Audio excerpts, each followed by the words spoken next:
السلام علیکم خواتین و حضرات۔ آج ہم علامہ اقبال کی جو نظم آپ کی خدمت میں دے کر آئے ہیں اس کا نام ہے غرہ شوال یا ہلال عید۔ پہلا شعر ہے: غرہ شوال اے نور نگاہ روزہ دار، آ کے ہے تیرے لیے مسلم سراپا انتظار۔ اس کے مشکل الفاظ کے معنی کچھ ایسے ہوں گے: غرہ شوال اسلامی سال کے 10ویں مہینے یعنی شوال کی پہلی تاریخ کا چاند، اور نور نگاہ کہتے ہیں نظر کے نور کو، یعنی جو بہت اچھا لگتا ہو، جو بہت پیارا لگتا ہو۔ روزہ دار آپ سب اچھی طرح جانتے ہیں، روزہ رکھنے والے کو کہتے ہیں۔ سراپا انتظار کا مطلب ہوتا ہے بے چینی سے انتظار کرنے والا۔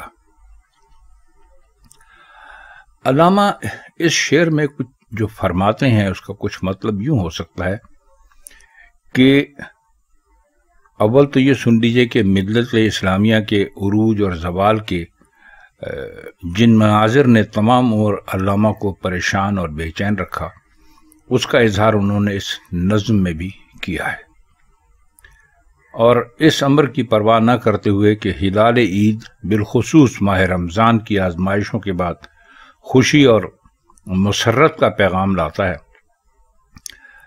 علامہ اقبال نے ان اشعار میں ان حقائق کو سامنے رکھا ہے جو مسلمانوں کے زوال کا سبب بنے۔ اور اس نظم میں علامہ اقبال ہلال عید سے مخاطب ہیں اور کہتے ہیں کہ اے عید کی چاند، یہ امر واقعہ ہے کہ تو روزہ رکھنے والوں کی آنکھ کا تارا ہے، اور اے چاند جلدی سے نمودار ہو جا کہ روزہ رکھنے والے مسلمان تیرے لیے سراپا انتظار ہیں، یعنی تیرا انتظار کر رہے ہیں۔ دوسرا شعر ہے: تیری پیشانی پہ تحریر پیام عید ہے، شام تیری کیا ہے، صبح عیش کی تمہید ہے۔ پیام عید کا مطلب عید آنے کی امید یا عید آنے کا پیغام، اور عیش خوشی کو کہتے ہیں، اور تمہید کہتے ہیں کسی بھی چیز کے شروع ہونے سے پہلے جو بات ہوتی ہے اس کو۔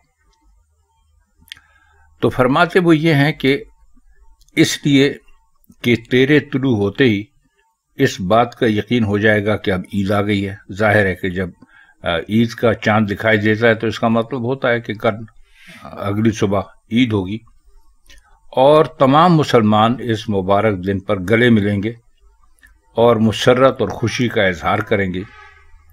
اس لیے تو بے شک شام کے وقت طلوع ہوتا ہے، اور پھر حضرت صلی اللہ علیہ وآلہ وسلم کے پیروکاروں یعنی مسلمانوں کے لیے تیرا وجود مسرت کی صبح کا آغاز ہے، یعنی اس کی تمہید ہے۔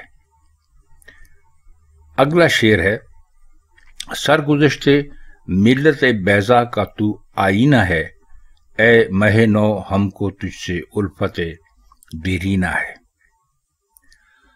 سرگزشت کا مطلب ہوتا ہے گزرے ہوئے حالات یا گزرے ہوئے واقعات، یعنی آپ ایسے سمجھ لی کہ جو سر پہ سے گزرتی ہے، یعنی جو کسی ایک عام انسان یا کسی ایک عام قوم پر گزرتی ہے، وہ حالات اور واقعات جو ہوتے ہیں ان کو سرگزشت کہتے ہیں۔ اور ملت بیضا یعنی روشن قوم، تو ظاہر ہے کہ روشن قوم انہوں نے ملت اسلامیہ یعنی مسلمانوں کو ہی کہا ہے۔ آئینہ مراد جس سے دوسری چیز کا پتہ چلے، یعنی آئینے کے جب سامنے آپ بیٹھتے ہیں تو آپ کو پتہ چل جاتا ہے کہ آئینے میں کیا دکھائی دے رہا ہے، تو وہ آپ کے علاوہ ایک اور چیز ہوتی ہے لیکن وہ آپ جیسی ہی ہوتی ہے۔ تو یہاں پر آپ آئینے سے مراد یہ سمجھ لیجیے کہ جس سے دوسری چیز کا پتہ چلے۔ اور مہ نو، ماہ کہتے ہیں چاند کو، اور نو کہتے ہیں نئے کو، تو پہلی تاریخ کا چاند مہ نو کا مطلب یہاں پر یہ ہو سکتا ہے۔ اور الفت دیرینہ، الفت محبت کو کہتے ہیں، اور درینہ پرانے کو کہتے ہیں تو الفت دیرینہ کو اب پرانی محبت کہہ سکتے ہیں۔ تو فرماتے یہ ہیں کہ ہلال سے مخاطب ہیں کہ اے ہلال دیکھا جائے تو تیری حیثیت ملت مسلمہ یعنی مسلمانوں کی داستان کے لیے آئینے کی حیثیت رکھتی ہے، جو آج کل ہم پر زوال چل رہا ہے اس کی آئینہ دار ہے۔ اور اے نئے چاند تیرے ساتھ ہماری محبت بہت پرانی ہے، یعنی بہت قدیم ہے۔ شعر ہے کہ جس علم کے سائے میں تیغ آزما ہوئے تھے ہم، دشمنوں کے خون سے رنگی قبا ہوئے تھے ہم۔